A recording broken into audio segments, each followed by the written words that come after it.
All right. How's everybody doing? Happy Tuesday. Post-test. Yeah. You guys excited for labs this week? You can say no and I'll cancel them. It's okay. Not too late. Sorry about the slides. So it turns out I don't know how to use Canvas. And you guys who have taken my class for 3 semesters now, some things never change, you know. So yeah, sorry, I forgot to hit the publish button for this week. So even though I posted them yesterday at like 9 a.m. I was so stoked. I was like, yes, I got the slides out early. And then yeah, Zach emailed me, they're not posted. So I apologize for that. Just in case, since I posted them this morning at like 6 a.m. These slides right here, like the ones I'm going to be writing on today, I will post after the lecture, and I'm only going to post them for like until like 5 p.m. or so today. So I'm going to take them off just for you guys who were able to still come in and not have your not have a chance to print them out. So I just want to do that. There's not a lot of like examples here that I'm going to be writing by hand anyways. So follow along, and these slides are going to be very useful for your reference when it comes to homework and others homework and just this classification, because we're going through the classification methods, which are almost like a flow chart kind of feel for this. So yeah, we're talking about soil classification. Just a heads up, I don't even know if it's week 5, but I'm almost done with your exam. So exam 1 should be tonight or tomorrow. So I'll have those done grading. Yeah, this is great. Almost done grading those, and I'll either post them on Canvas tonight or tomorrow, and you should be able to collect them on Thursday. And then our labs are starting back up this week. So we're doing the sieve analysis labs, and that's kind of it. So you'll have another homework coming up. I'll post it next week, so just put that on your radar. But for this week, we're going to be introducing soil classifications. So soil classifications are a big portion. It's going to be in chapter 4 and chapter 2. Just like languages, there's lots of different types of soil classifications out there. When you take the FE, you're only going to see these soil classifications that I'm talking about on here. But don't be surprised if you come across, like in the future, like a lot of different other types of soil classes. Like when I was studying for the PE, there was like 3 soil classification systems that I'd never even heard of before, and they looked like coding script. It was really weird. But in practice, you'll never really use those unless you work internationally or work for some weird boss who wants to use that soil classification. So we're focusing on 2 of them today. So just to get started, what is this? A can? Pepsi. Yeah, right. Coke. Does anyone call this Coke? No, I thought growing up in Florida, like any soda is a Coke. Okay. Does anyone call it pop? No one's from up north. I'm from the South. You're from the South? I would never guess. Okay, yeah, right. Okay, so there's a bunch of names. This is Coke, or can, not Coke. Can. Pepsi. We know Pepsi is like the sponsor of the Super Bowl and all that stuff. So soda, pop, whatever. You guys are getting the gist of what I'm saying here. There's a lot of different terminology that is colloquial for us as Americans who watch Super Bowl, who understand that Pepsi is a major like Super Bowl ad, but then also like it's a soda can. We know that if this can is representative of a fizzy black drink that gives you cavities, right? What is this? Cleats, right? Does anyone else call it anything else? Yeah, sneakers. So this could just be a shoe, right? This could be a shoe. This is a trainer. If you watch Ted Lasso and didn't understand what they're talking about with trainers. This is a boot for people who call football, soccer, right? Like, so all of these things, again, depending on who you're talking to, a person who plays soccer would know that this is a super expensive Nike Tiempo boot or whatever. But for us, like who don't believe in soccer as a real sport, then that's just a cleat, right? Or something like that. What about this? Couch? Why isn't it a sofa? Yeah, right. Yeah, if you're an interior designer, then it could be a heather 3-piece sofa or something. What about these guys? Yeah, right. Like we know them as here. Sorry, I don't know how that guy stuck on here. We know this guy as the boat, and the other guy, some old guy who kisses his kids on the lips. But so like we have like certain terms for these people that are within our generation or our like culture, but also have certain meanings. Like these are all people, but they're also football players, they're professionals and everything. So all of these world examples try to relate that somehow. It's the same thing for soil. Like soil is soil, clay is clay, like gravel is gravel, but there's different groups of people who will call them different things based off of their community. So what we're going to be talking about are 3 of those communities, 3 of those languages, and 3 of those classification systems. So the whole purpose of this, again, we have the index properties, so soil class or collection, and our Atterberg limits, and all of the lab tests that we do. So this is performed, we take the samples from the site, and then we do these lab tests, and we collect all these quantitative values that represent the mechanical behavior. And that's what we've been talking about again. Like we know a soil has a lot of big rocks in it, but how do we quantify that? Like we know a soil kind of behaves like Play-Doh, but how do we quantify that? Like we put numbers to these physical behaviors. And then we go through this classification system. So this is the language that we will then identify this soil as, depending on who we're talking to. So as you'll see, like moving forward, if we're talking to somebody who does roadway design, then they care about a specific type of soil in more detail than the others. So we're going to be more specific for that type of soil in that genre, because that's what they care about in terms of designing roadways.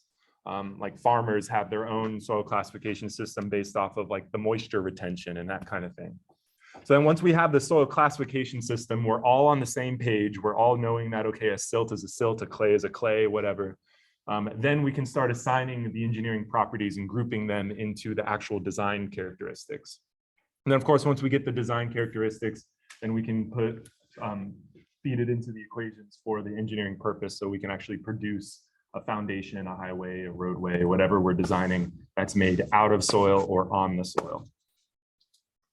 So it's just like any other type of like work related thing or community related thing. You have certain jargon, you have certain like words that if between you and your friends, what the meaning is, even if like it doesn't actually mean something to somebody else. So that's the same thing that we're talking about here for the soil classifications. So why do we classify? The main thing again is to facilitate a unified communication.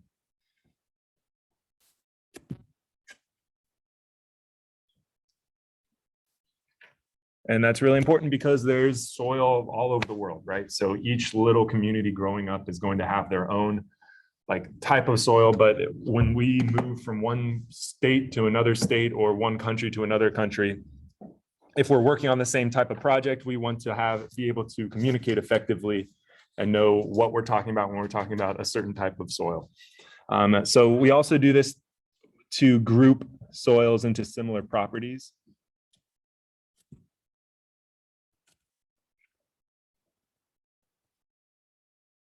And this is really helpful because this cuts down on like design correlations and other types of aspects when we start getting into using and understanding the soil for like a structural purpose or foundation. And of course, also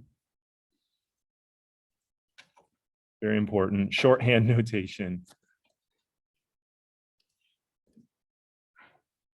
So just like when you're talking to like your friends about football or something, and you don't say every time, oh, the person who got hiked the ball and then took 3 steps back and then went through his reads and threw the ball or passed it off. Like we would just call that person a quarterback or QB. Like, so there's all this shorthand notation to take all of this stuff that has a bunch of properties and a bunch of roles and uses, but then we condense it into something that is easy to communicate.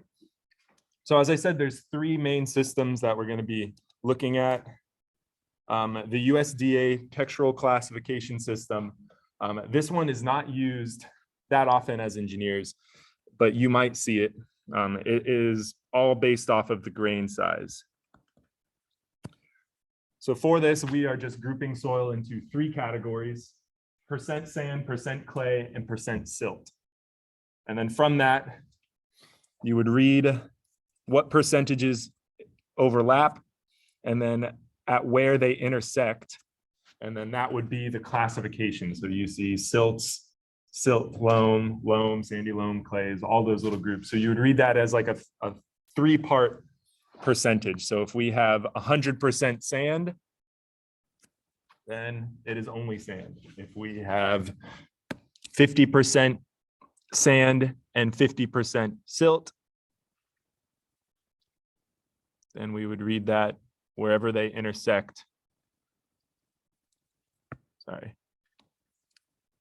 You would read it this direction. So that would be like a silt loam. So 50% in between there. So again, you won't see this. I'm not going to go through anything more besides this because it's not really used in engineering. USDA, what could you imagine this is used for? Does anyone know what the USDA is?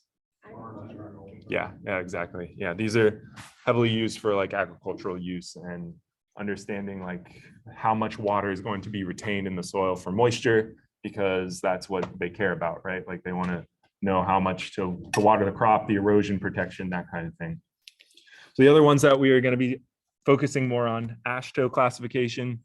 Anyone remember what AASHTO stands for?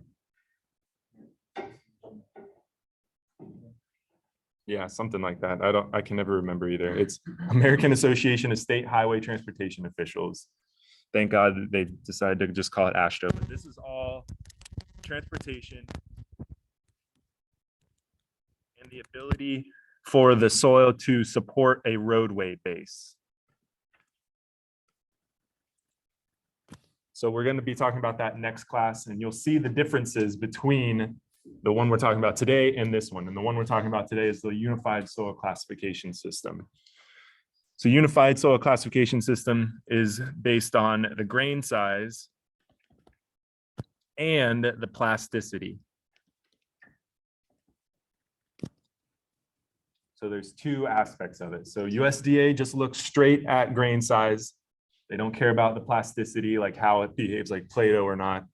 The AASHTO classification, they use grain size and plasticity, but more so focused on its ability to support a roadway base. And then Unified Soil Classification System, that's kind of like a overall like classification for engineers that use grain size and plasticity.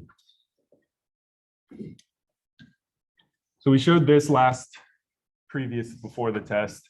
And again, if we took a scoop of soil and we'd see like, okay, there's a bunch of rocks in here. All of those rocks, all those little tiny grains can be classified based off of the size. And based off of the size, we would then correspond it to a certain type of notation like gravel, sand, silt, or clay. So for the USCS, that's this one right here, you can see anything less than 0.075 millimeters is what we call fines. So again, I'll just write this. This is the Unified Soil Classification System. We have boulders, large boulders until 300 millimeters. Then from 300 to 75, as we're going smaller in size, we have cobbles. And for gravel, we have coarse and fine gravel, sand, coarse, medium, fine, and then fines. We just group silts and clays together.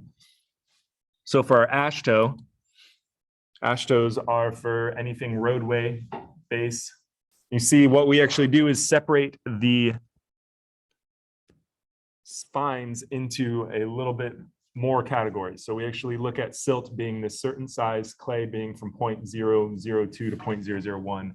Anything less than 0.001 we call colloidals. So for USCS, we just group those all together. Like the grain size doesn't determine the actual differentiation of the title of the particle. Another thing that you might see here are sand in AASHTO. The separation between sand and gravel is a little bit lower. So for our USCS, Unified Soil, That 4.75 is the differentiator. So anything greater than 4.75 millimeters is gravel, anything less is sand. But for our AASHTO, anything greater than 2 is considered gravel, anything less than that is considered sand. So this is 2 millimeters. So what you'll see if you ever start, or if you work or start working with geotechs, the USCS is used for all general structures or just geotechnical reports. The AASHTO classification is going to be used specifically for roadways, some railways, and just anything that like is FDOT or anything like that. But it's only used for roadway subbase, not for any structures like USCS is. So today we're only going to be talking about the USCS group and going through that classification process. So the Unified Soil Classification, although it is kind of old, it's actually one of the more newer ones. So it was developed during World War II. A lot of stuff for geotech and civil in general was developed in World War II because they needed to communicate effectively and consistently between, the boom and all this infrastructure to support the war effort and all that stuff. So it follows ASTM D2487. I posted this one on Canvas. You can download it for free too if you're on UNF Wi-Fi, but that should be available on Canvas too. Now you can download that and reference that. But a lot of these images I'm using from today is going to be taken directly from that. So it's developed by this dude, Arthur Casagrande. You'll see his name through a lot of stuff in the lab experiment and all this stuff. And if you notice, he developed a lot of this stuff a long time ago. Him and this Swedish guy, Atterberg, they worked together to develop this type of procedure, this unified soil classification system. And again, the thing to note here is that it was developed a long time ago. So in 1942, and we still use this stuff, although it was developed in 1942. And you'll see all the limitations of this procedure to differentiate between the soil types throughout this whole process. I'm sure it'll be pretty evident for you guys. So it uses a two-letter symbol scheme to represent various symbols or various soils. So the first symbol is based off of the grain size. And remember, we had the grain size chart before where you have the different like gravel and boulders and silts and all that stuff. So for coarse grained, for gravel, that letter is a G. For sand, anybody want to guess what sand is? S. For fine grain, we have silts, clays, organics, and peats. So for silts, anybody want to guess what silt is? Did anyone say M?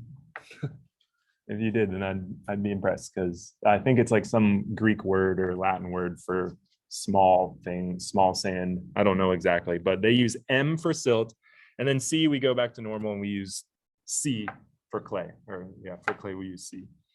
For organics, it is O. And then for peat, it's kind of on its own. It's a single, it'd be PT. So PT is for peat. And actually that's just a single symbol by itself. So we don't do the two symbol letters for that. So the first group, remember when I was saying the unified soil classification system is based off of two things, grain size and plasticity. Then the second symbol in that two-letter symbol scheme is based off of two things actually. So for fine grained, it's based off of the plasticity. But for coarse grained soil, it's based further on the gradation.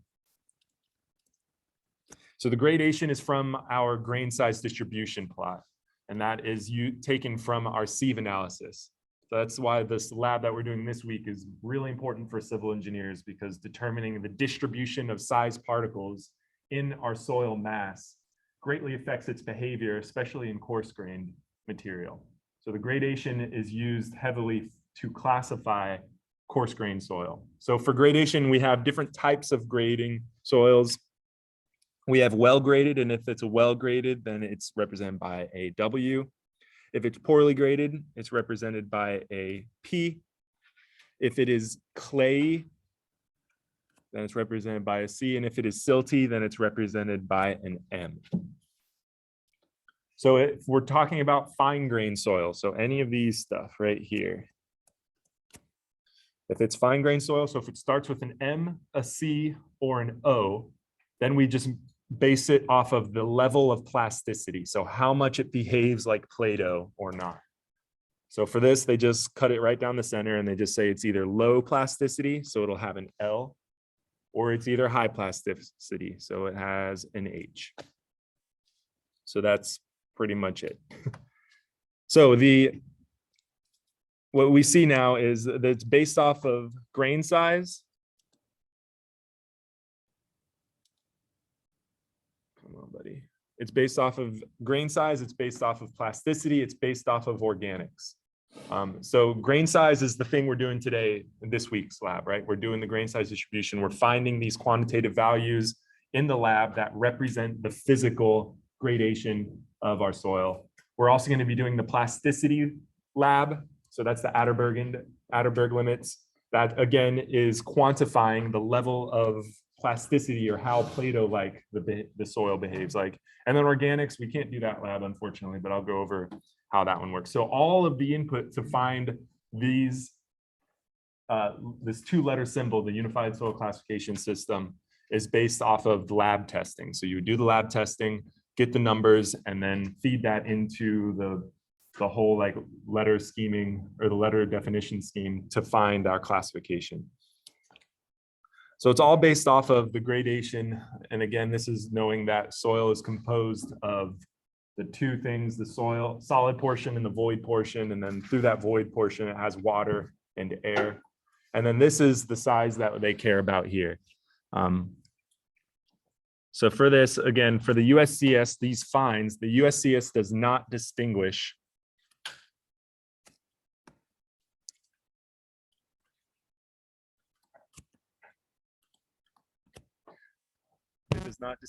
fines into silts, clays, and colloidal sizes from the gradation. So they use plasticity to distinguish between those two. So for the gradation sector, they only care about gravel, sands, and fines. So I mentioned this last time, just for reference again, like if we take a scoop of soil and there's all of these different particles mixed into it, just for reference, if a gravel particle, let's say a gravel particle is the size of a trampoline, so 14 feet in diameter, a normal trampoline size, I guess. A sand particle would be equivalent to a golf ball sitting on that trampoline. So that's how much difference we're seeing here. And a fine particle would be a flea on that golf ball. So we're talking about, even though we can fit everything in our hand, respectively, size-wise, these have a great difference in volume, mass, and size. So keep that in mind, and you'll see like how like if we have a lot of fines, it can change the behavior of our soil, especially if we have like gravels and fines mixed together. So to find this soil gradation, what we're going to be doing this week is the sieve analysis. So this test procedure is used to determine the grain size distribution by mass. So it's not by weight, or sorry, not by volume, it's by the mass or the weight. So same thing.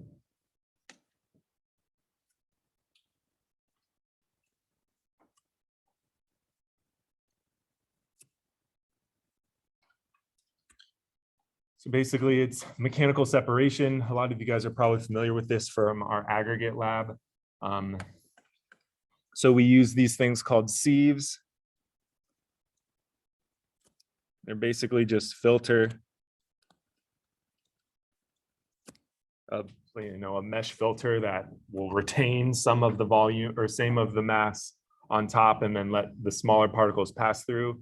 And when we stack these in a certain order, then we can determine the size retained on each sieve, and then we can determine this grain size distribution. So for this, the sieves you need to remember is that number 4 sieve is representative of 4.75 millimeters. So anything that is retained on the 4.75 millimeter sieve, that is what we call gravel. For USCS, anything passing the 0.075 sieve, which is our 200 sieve, anything passing that is our fines. So by doing these, you can choose however many or however little amount of sieves that we want. You know, you can discretely like define this curve, but what we end up producing is a grain size distribution curve. And these are 5 different types of grain size distribution curves shown here. And so they are plotted with the mass retained on each sieve to determine the percent retained of the total sample. So this will be more clearly defined in our lab section this week. But basically what we're producing here is a summation of each sieve produces this grain size distribution.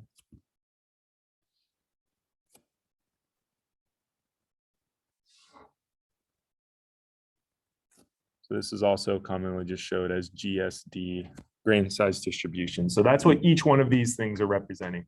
So every soil you test will produce one curve. So here what we're showing is 1 or 5 different soils. On the x-axis is our grain size distribution. So this is, is our grain size. So this is in millimeters and it is in log scale. So make sure you note that this is shown in log scale. And then our y-axis is our percent finer by weight. So this is again, by weight, it's not by volume. So it can be shown as a few different ways. This y-axis is normally percent finer, as you see here, percent finer, or it could also be called percent passing. So it's the same thing. Like these are 2 different terminologies that mean the same thing. Some people will show it as percent finer. Some people will show it as percent passing. Basically, we're just saying what is the percent of the total soil that is less than that certain grain size, like that certain sieve. So let's just look at one of these samples here. So this D right here. So from this D, what we could do is define a few things that will help us quantify this grain size distribution.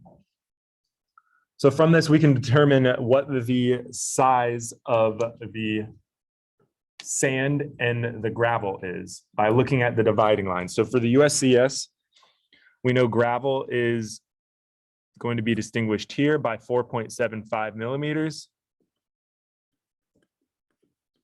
And then for our sand and our fines, that intersection is here, 0.075.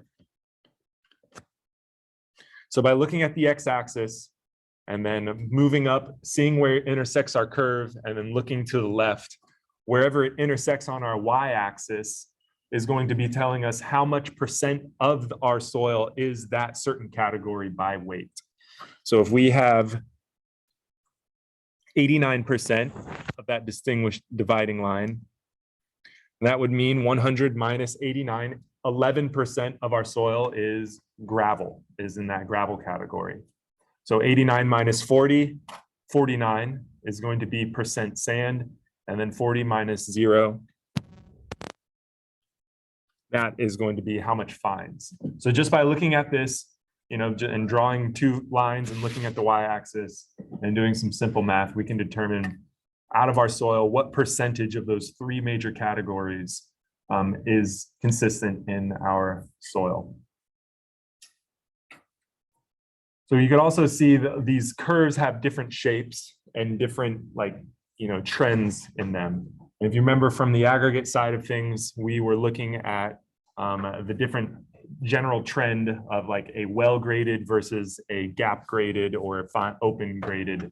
And that's just based off of like visualizing the curve. So looking at like this one here, it has this little level spot. Does anyone remember what that's called? Gap graded, right? Yeah, so it's actually missing. There's no soil in between this range. So from 1 millimeter to 3 millimeters or whatever that is, there's no soil. So that's all based off of visualizing, just looking at it and making an assumption. But actually now when we're looking at soil, we can further define this using numbers because we like numbers. So we actually have two values that we can calculate. And that is the coefficient of uniformity and the coefficient of curvature. And this actually puts, again, quantitative values. So we're putting numbers to defining how that curve actually looks. So these values, the coefficient of uniformity is represented by CU, and it is shown or calculated by D60 divided by D10. I'll talk about in a second what this D subscript means. The coefficient of curvature, this one is shown by C subscript C. That is our D30 squared divided by D60 times D.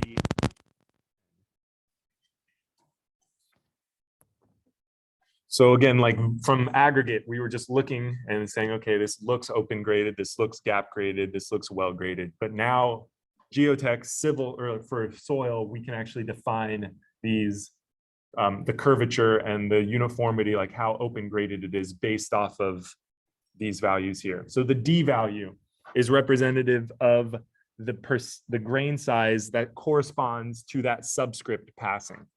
So let's say we have dx.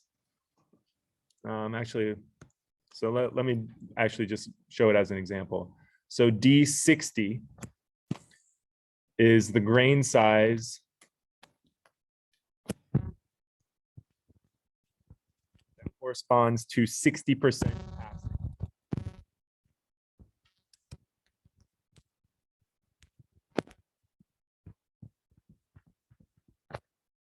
So same with any of these, like any subscript. So D10 would be 10% passing. Like D50 would be 50% passing. Like all of these subscripts, that D is the millimeter size. So if we were to say like, what is the D30? So like D30, that would be what is corresponding to 30% passing. So we start on the y-axis, we look at 30%, we read that over to whatever intersects our curve, and then we read that corresponding x-axis value. So for our D60, we would start up here, read that over wherever it intersects with our curve, go down and read that corresponding x-axis. So what's important when you're doing this is to remember that you're reading it in log scale on the x-axis. So always, like, when you're plotting this in Excel or whatever, like, remember that even if it's halfway between 0.1 and 1, it doesn't mean it's, halfway between that. You're reading a log scale. So show like the grid lines and all that stuff so you can make sure you're reading the right value.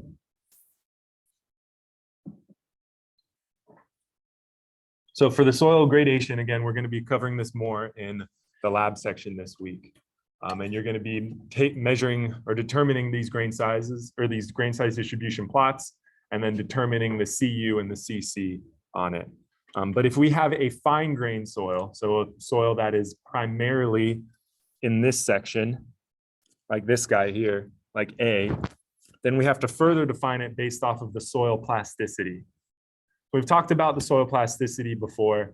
The main reason why we care about this is because we see the fine grain soils, the silts and the clays, the behavior changes greatly with moisture changes.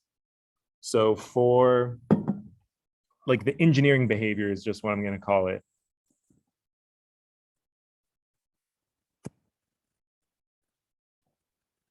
So engineering behavior, like how it reacts to loading, what type of like stress, like the stress strain diagram and stuff, it will change when water is added to the soil.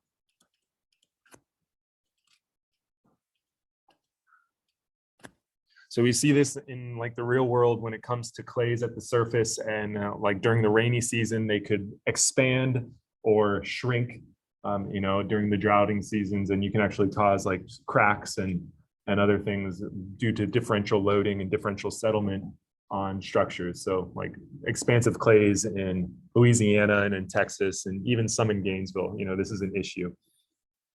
And this goes back to why, like the reason why is because of the very small structure of the clays, almost acting like a straw, like paper or an accordion or something. And so as the water molecules get in between those, it can cause expansion and contraction, and it greatly affects the engineering behavior. So we do a test called the Atterberg limits. So to find this, it's called Atterberg limits.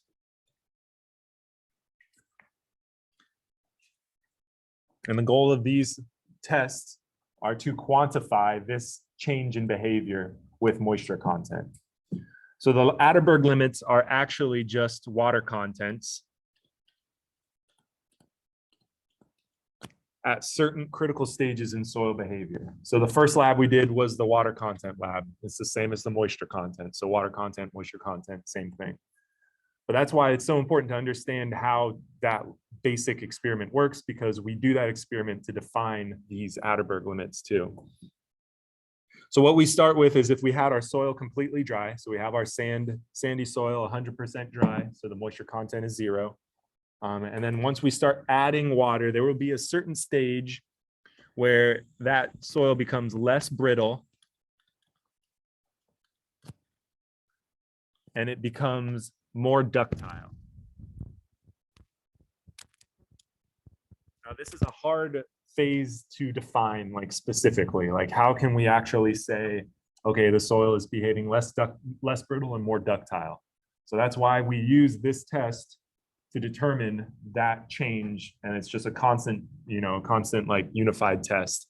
And that test is the plastic limit test. And you'll see when we actually do this test, super sketchy, and you can tell it was developed in the 1940s, but we still use it. So the plastic limit is that demarcation between less brittle and more ductile. And we show that as a PL or a WP, a water content that corresponds to the plasticity limit. So the other thing, if we keep adding more water, then it becomes less viscous and more liquid-like, or more fluid. As we keep adding too much water, then it starts behaving more like a liquid, and that is known as the liquid limit of our clay soil. So again, a sketchy test, a really basic experiment, but if all the soil is based off of the same sketchy test, then at least we're all on the same page and we're all communicating using the same technique. So once we cross these, and next week when we start doing these Atterberg limits, that'll make a lot more sense, just the natural limitations of these experiments. So the thing that we need to know is the main output here is our PL and our LL. So our plastic limit and our liquid limit. So these are the two factors that we use. And we use that to then define the amount of plasticity. So what we use is this great chart called the plasticity chart. And this was developed by our buddy Casagrande in 1948. And what that uses is those two terms, the liquid limit and the plastic limit. But instead we take it one step further and calculate the plasticity index. So the plasticity index is calculated by the liquid limit and then subtracting out the plastic limit. So what that plasticity index actually represents is the range of moisture content between the liquid limit and plastic limit. Because remember, like what we're doing is we're starting at a moisture content of 0 and we're adding water. We reach a certain value and we reach the plastic limit. We add more water and we eventually reach the liquid limit. So that range between those two is what we define as our plasticity index. So this chart distinguishes plasticity arbitrarily into high plasticity or low plasticity, all based off of liquid limit of 50. So this is a really important value, but It's also just an arbitrary value. Like this is empirically developed in 1948, and we have a much more data now and a lot more robust analysis techniques, but we still use this as the main kind of thing, like just as a note, like geotechnical engineering didn't become a thing until 1924. So you got a 24-year-old thing, that's something they developed when they're 24. And yeah, and it's an old technique, but it's still used today. So there's still research going on to see how this would be used. But basically there's two things. It's a scatter chart. So we have the plasticity index and the liquid limit. If we have a liquid limit of 30 and a plasticity index of 20, then we would just read it by wherever this intersects. So for that, then our soil would be a CL or an OL. So a low plasticity clay or a low plasticity organic. And then we'll go through some examples here. So let's say instead of we still had a plasticity index of 20, but now we have a liquid limit of 90. That means it would be in this region, which would mean it is a high plasticity silt or a low plasticity or a high plasticity organic. So the 50% line is the 50% liquid limit is what demarcates high organics, or sorry, high plasticity or low plasticity. And then this line, which we call the A line, differentiates between clays or silts. So we don't use grain size for clays or silts in the unified soil classification system. We use the plasticity chart. So right here, even though physically we know clays and silts have different size particles, right? Like clays are much smaller. For the purpose of their classification, they don't use grain size. They use this chart to distinguish between silts or clays. The left side, it's gravel and sand. No, there's no gravel. The part that doesn't show anything. Up here? Yeah. So in this whole region, yeah, this whole region here, it's actually impossible to have data this high. So this is that no man's land. And that's because the plasticity index is a function of liquid limit. So if you had values in that area, that would mean you'd have a negative number somewhere. So yeah, good question though. Yeah. So where there's the CL on that now, that below it on the DA line as well? Yeah, so this is its own classification actually. In this area right here, that's the one you're referring to. So if you have data in that area, then it's both. It's actually called a low CLML. So it's combined as one because they didn't know what to do with that area. It's like a transition zone. What's the U line again? The U line is, so that's based off of like the research performed to develop this. This U line isn't necessarily important for this class. The U line represents kind of like the swell potential of like how much the volume is going to change. So soils above that will have more of a volume change, but for classification, we don't care about that. It's just the categories, or it's just the general trends, regions. So yeah, we'll go through some examples. But the big thing to remember with this is these tests that are used to define these two values are super sketchy. So they look like this, and these are the ones we're going to be doing in the lab next week. So the Casa Grande cup, where you're literally counting a number and trying to guess when this soil is going to close in on itself. And then this other one where you're rolling a super Tootsie Roll. And then we get these two numbers, and then we plug it into this chart, and then we send it over to our boss, and they think it's like a real test. So keep that in mind when you start working in geotech, or if you get data from a geotech, and these numbers are not super scientifically accurate. So just keep that in mind. There's a bunch of asterisks everywhere. So that's the Atterberg limits. We're going to talk more about that, obviously, when we do those tests. The other third aspect that is used in the soil classification system is the organic content. So this is ASTM 2974. This method basically just determines the percent loss, so the percent mass loss after ignition.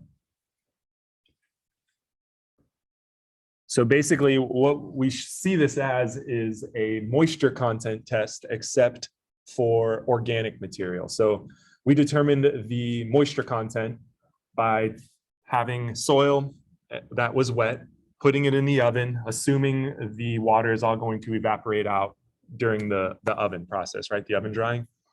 This is basically the same thing, but we light it on fire instead. So we are assuming that all of the non-mineral aggregate, so all of the organic material, will actually burn off during the ignition. So we just literally light it. Doesn't that burn off the water? Yeah, so it's already going to be dry. So you do it in two stages. You first do the moisture content, and then you do the organic content. So you can probably imagine, I'm trying to convince them to let us do this test, but there's a lot of red flags to jump through. But this is an important one, especially in Florida, to determine the organic content test. But the thing to remember is we're literally just burning the soil and measuring the mass and previous or before and after, and then determining how much mass is lost. So it's also used through visually and through odor. Like anyone who works in Florida and has spent time in a swamp, you can probably tell when soil is organic because there'll be leaves in it and it'll smell really bad, have like a methane or a sulfur scent too. Yeah, dead animals, all sorts of fun stuff. And this obviously is important because this soil has a high plant matter, which means it has a high moisture content, which means it's highly compressible. So that water can leave when we're loading it, and it's just a very low strength material. So organics, that's probably the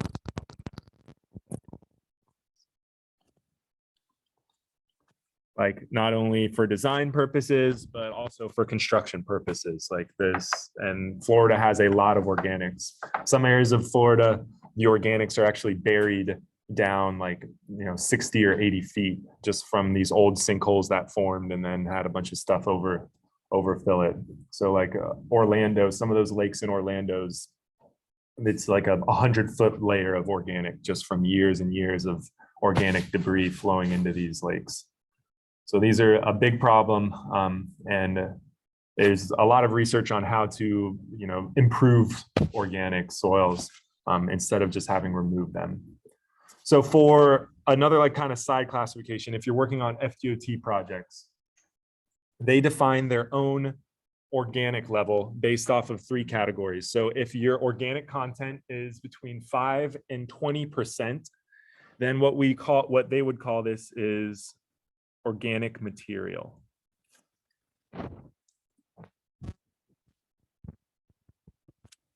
So anywhere between 5 and 20% is organic material.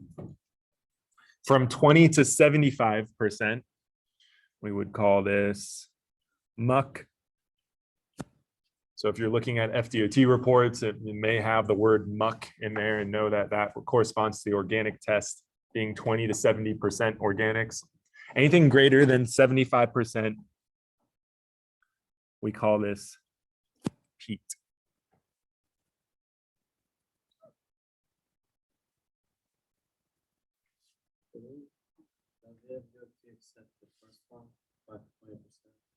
It depends on what it is.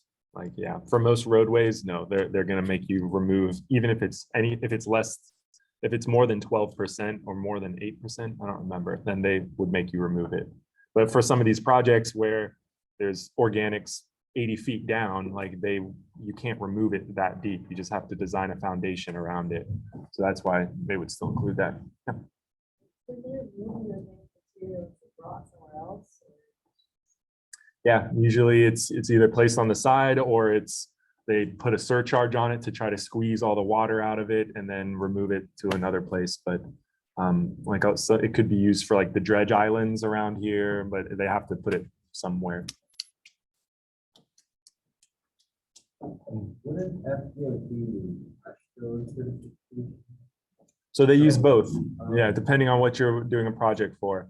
If it's you're actually designing the roadway itself, so like what's going underneath the highway, then you'd use AASHTO. If you're doing any structures for FDOT, so bridges or retaining walls or MSC walls, then you are doing USCS. So you'd have both, like a FDOT report would have both of them depending on what type of report it is.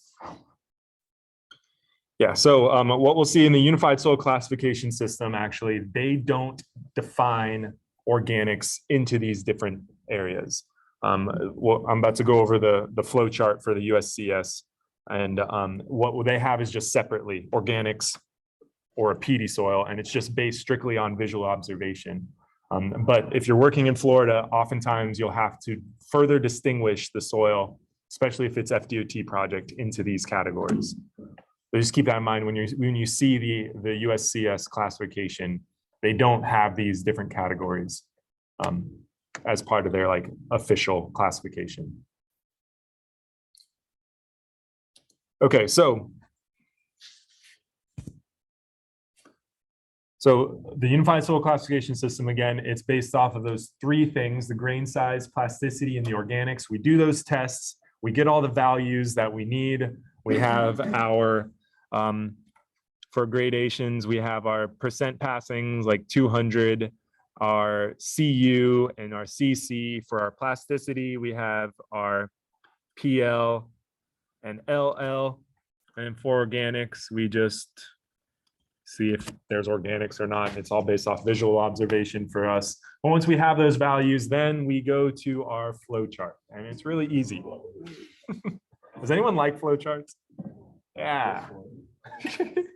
So we're going to take it really slow. If you look in, if whatever, I tried to color coordinate this, I made this like myself, but if you look in the ASTM, there's a similar flow chart that might be more clear to view. So feel free to look at that. It's the same thing.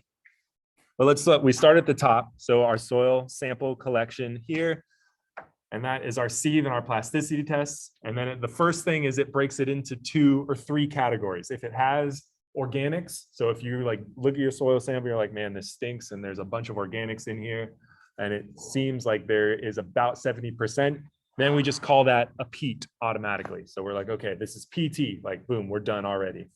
So the other 2 options are fine-grained or coarse-grained soil. So those are the 2 main categories for our USCS. And that's all based off of the percent passing the 200 sieve. So what is the percent passing the 200 sieve? What does that represent again? Fines, yeah. Everything less than the 200 sieve. So everything passing the 200 sieve is our fine soil. Anything retained on the 200 sieve, so greater than 0.075, that is our coarse grain soil. So what this is basically saying, that 50% is whichever one is the majority, right? Because it's out of 100%. So if you have a majority greater than 50% passing the 200 sieve, then we call that fine grain soil. If it is greater than or 50% retained, then we call that coarse grain. So that's the first decision we make.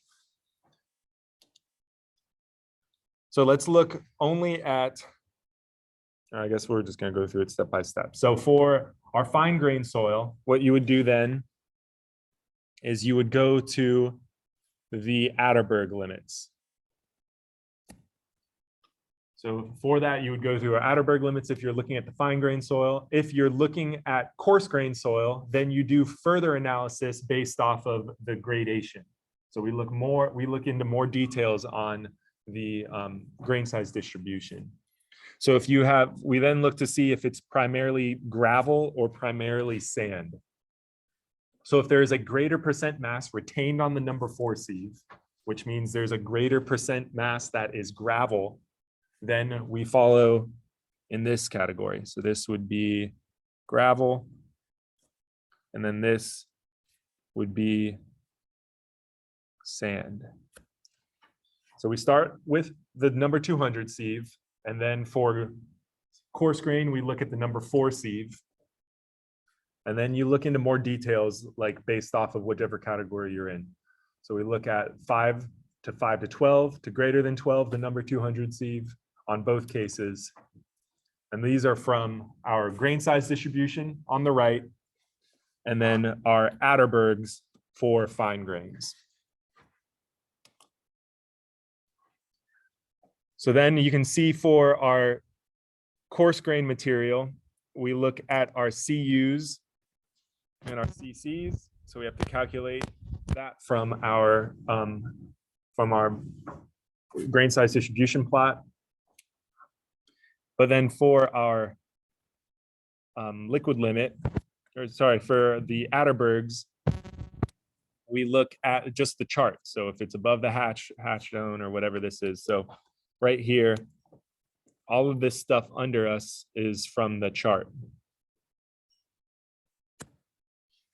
So these are those group symbols, the two letters. Remember, like we said, the first one is going to be something, second one's going to mean the other thing. So like this one right here, a CL, that would be a clay with low plasticity. A GM, that would be a gravel that is silty. M is silt. A GP would be a gravel that is poorly graded. So like that's what we're saying here with each one. So once we have this specific symbol, we also then will further define it in a group name. And this is based off of the percentage of sand, gravel, and fines. And what we do for this is round to the nearest 5%. So you can see, like, if we have a GW, so a well-graded gravel, and we have less than 15% sand or greater than 15% sand, it would either be a well-graded gravel or a well-graded gravel with sand. So this would be the official group name that then you could call up your engineering friend in Texas and say, hey, got poorly graded sand. Isn't that crazy? And then he would know exactly what you're talking about. You know, What's the classification they use for borings? for borings, yeah, for most borings. I mean, borings would be, it depends what the project is for. So like most borings will be that way. But you could also use AASHTO for borings too. So this is for our coarse grain. For fine grain, it gets a little bit more nitty gritty, but again, just look at each one individually. Don't get like overwhelmed with the information here. If you have a CL, then you're only looking at this stuff. So once we have that number, that original group symbol, then you just look to see what each group represents. So the thing that you might notice here, this term plus is meaning retained or larger than. So it's 100 minus the finer term. So a lot of times I'll use this word, like they'll use less or plus, and plus is greater than or retained, and then less is finer or passing. So the way that the USCS distinguishes between organics is they will actually look at the liquid limit when it is oven dried divided by the liquid limit when it is natural. So they'll take the natural soil, they'll determine the liquid limit from that, they'll put it in the oven and then redo the whole test and compare those two liquid limits. If it's greater than 0.75, then they would call it organic. Okay, so let's do just quick couple examples. So SP, this is the primary grain size and the gradation information. What does this SP represent? How would we say this? Sand, poorly graded. Yeah, a poorly graded sand. Yep. So SP is sand, poorly graded, or how we would just call that is a poorly graded sand. So then what we would do is we'd further define this based off of this 15% criteria. So are there still gravels in it, or is it primarily sand? So we look at the secondary grain size. So if we have an SP with greater than 15% gravel, then what we would say is this is a poorly graded sand with gravel.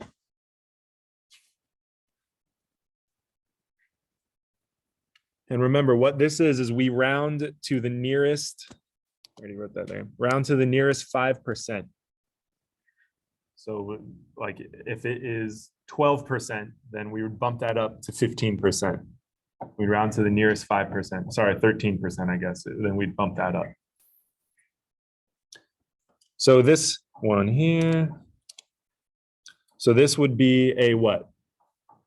G is gravel, so C is, yeah, so this would be a clayey gravel. So that would be our base. Let's say this had 10% sand along with this. That would mean that this is a clay gravel. Why? Because it's less than 15%. So we don't, if it's less than 15%, then we don't add any additional things to it. Let's say we had 22% sands. What would we call this? Yeah, clay gravel with sand. What if we had 14% sands? What would this be? Yeah, it'd still be clay gravel with sand because we're looking at that 50%. 5. So why they don't just say greater than 13%? I don't know, because that's basically what we're saying here. So again, this with something is if it is greater than 15% of that something. So if it's sand, then it would be that. If it's clay, then it would be greater than 50% of the fines or whatever. Okay, I have time to just do an example here of the whole thing. So we do our tests. You take your soil from the site or from a boring or whatever, and then you send them to your lab technician and you're like, hey, I need these 3 tests done. They do the sieve analysis, which we're doing today or this week, the Atterberg limits, which we're doing whatever next week, and then the organic content, which we can't do, but it's kind of simple. So what we know from this is our percent gravel, our percent sand, and our percent fines. And we can find those just by subtracting here. So 100 minus 98. So we know we are 2% gravel. And then 98 minus 60. So we know we are 38% sands. And then 30 or 60 minus 0, obviously, is 60%. So we can also find our plasticity index. So our natural plasticity index is our liquid limit in the natural state minus our plastic limit. So that is 22 minus 12, which is 10%. And then we can find our fraction of our liquid limit in the oven dry state divided by the natural, which is 0.82, which is greater than 0.75. So that's that distinguishing there that we may need to know. So once we have all this information, we set that aside, and then we look at our flow chart, and then we start working through to determine what classification we're in. So the first thing we know is the percent passing the number 200 sieve is 60%. So which track would we go down here? Fine grain, right? Yeah, because it's greater than 50. So this is our majority of our soil is passing the 200 sieve. So the majority of our soil is fine grain. So we go down our fine grain track. So that means once we have that, we can just remove everything else, like just only look at this column of our flow chart. So our liquid limit is 22% and our plasticity index is 10%. So our liquid limit is greater than 50%. Or sorry, is less than 50%. So that means we look at this tree. So we look at the Atterberg chart or the plasticity chart, and then we would find that intersection point. So if our plasticity index is 10 and our liquid limit is 22, and we would see it would either be a CL or an OL. It's in this region right here. So very like basic stuff, but if we're just reading whatever region that lies in.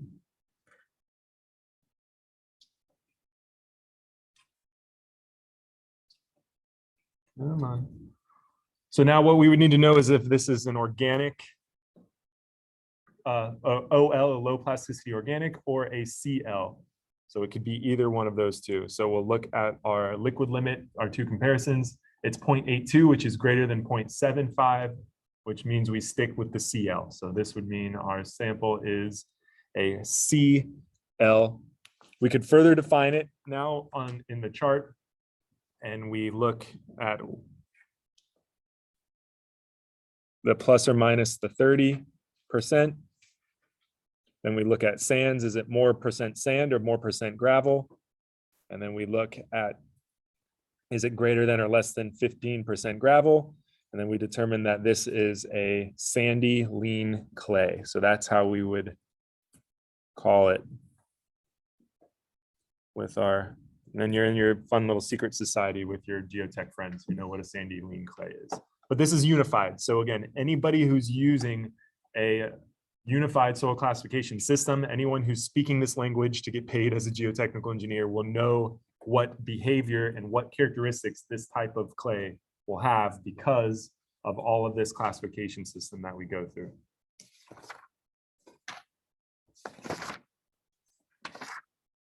So what I will do, there's another example on here. I'll start that next class, but I want to wrap it up still with these ending slides. So everyone close your eyes, don't look at this stuff.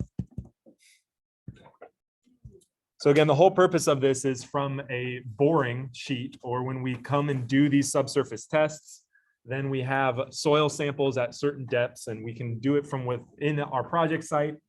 And we need to group these together so then we can do what's called stratifying the soil. So it's hard to see up there, but on this report here, you can see there's similar soil layers with certain depths. We do the various types of testing in the lab. And then what we would actually look at is further defining these like soil layers based off of their classifications to get an understanding of the soil stratigraphy. So how the subsurface conditions are changing within the site. So then we take these individual point measurements and we can combine them and interpolate them into a site condition that would look like this. So then we would know how the subsurface conditions change. So this is very common in any type of geotech report where you have these soil layers and this different point measurements. And then you can see the soil classifications on the right-hand side. And so if you sent this report over to somebody else in a different country or a different state, they would know exactly what type of soil you're working with in that case. So the key points: unified soil classification system, the one we covered today, that is the primary classification system in the soil or for soil in the US for any structure report. So borings that are used for pile driving, for foundations of skyscrapers, for retaining walls, all that stuff. And it's separated into two group symbols and a group name based off of these techniques. And the whole thing to remember here is that this liquid limit is just kind of arbitrarily split at 50%. So there's a lot of information out there. If you're interested, you can see like there are researchers who are looking to further classify this and not just use this 50% that was developed in 1950. But it's going to take some time because we finally got everybody on the same page for USCS, and now they're trying to switch it again on everybody. But this guy, Carlos Santamaria, I think he's like over in Saudi or UAE or something, but he does a lot of work in updating the classification systems based off of all of this big data that we have now from soil testing. Okay, so that's it. I will cover everything else and review this on Thursday's class.